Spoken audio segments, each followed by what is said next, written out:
everyone, I'm Madison and welcome back to my channel, Mad Crafty. Today I'm going to show you how I made this. This just looks like so magical to me, you know? This one is really easy to make, so let me show you how I did it. You can use whatever size hoops you want for this project, but I'm using a size 7-inch hoop and a 10-inch hoop. If you want to use a floral hoop instead, that also works well. If you do use an embroidery hoop like I'm using, you just want to pop the inner circle out of both hoops.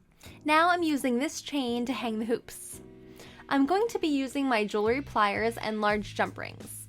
You're going to open up a jump ring like so, slip one end of the chain on the jump ring, slip that jump ring and chain onto the top hoop, which is the bigger hoop, and then take your pliers and close that jump ring back up.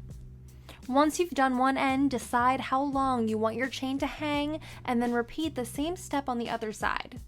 Now you'll see that our chains are not secure, and that's okay for now.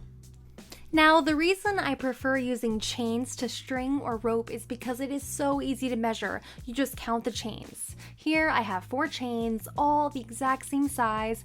Just choose how long you want your chains to be and count out the little rings so that they're all the same. You will then use that same jump ring method to attach the bottom hoop to the top hoop, and it will look something like this when you're done. Now I'm using clothespins to keep my chains in place while I attach my ribbons.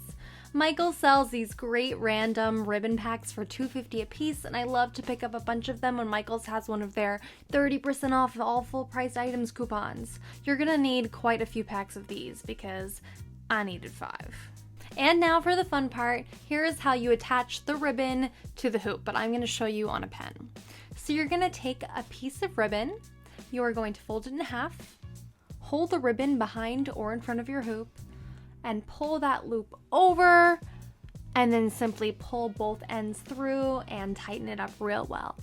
I suggest putting ribbon on all the chain areas first so that you can make sure the whole thing is even and well balanced and secure. Then you can take off the clothespins and have fun filling the rest in. Once you're done, if you would like to trim the ribbon, definitely hang it up first so you can easily cut. Remember not to cut the ribbon too short because you want the ribbon from the top hoop to hide the bottom hoop. And that's it. And just to clarify, if you want to make this and don't want to use the chains, you do not have to. You can use string. You just hopefully have more patience than I do, because when I use string, I had to redo it 3 or 4 times and I was getting very frustrated because it kept tilting. But because when you use the chain and you're able to count the little chains, again, it's all exactly the same size, so there's really no frustration there, which is why I did that. But hey, you do you, whatever you want to do.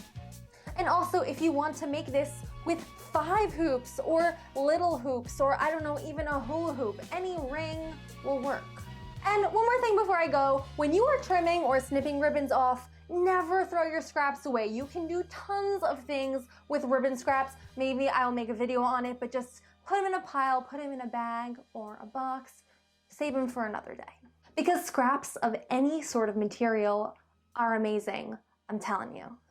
Anyway, that is it for today. Thank you so much for watching. If you enjoyed this video, I would love if you could press the like button and consider subscribing to see more crafts. If you make one of these, please tag me. I would love to see it. You can find me on Instagram at madcrafty, and I'll see you next time. Bye! Woo!